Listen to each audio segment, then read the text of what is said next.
আসসালামু আলাইকুম মৎস্য শিকারী বন্ধুগণ। আগে যে ভিডিওটা দিয়েছিলাম আমার ফার্ম হাউসের পুকুরে হাত ছিপ নিয়ে বসেছিলাম।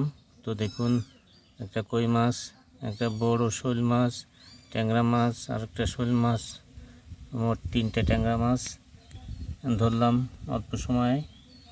অত্যন্ত গরম পড়ছে, তাই বসতে ইচ্ছা করছে না, তো হাত ছিপ দিয়ে ধরা। এখানে অবশ্য অনেক মাছ, যাই হোক বলেছিলাম আপনাদের দেখাবো। তো দেখুন, আসলে ট্যাংরা মাছ এগুলো অনেক স্বাদের ট্যাংরা মাছ। আমাদের খুলনা অঞ্চলের লবণ পানিতে হয় সাধারণত, এগুলো অনেক স্বাদ হয়। কই মাছ এটা একদম দেশি কই মাছ, তো শোল মাছ।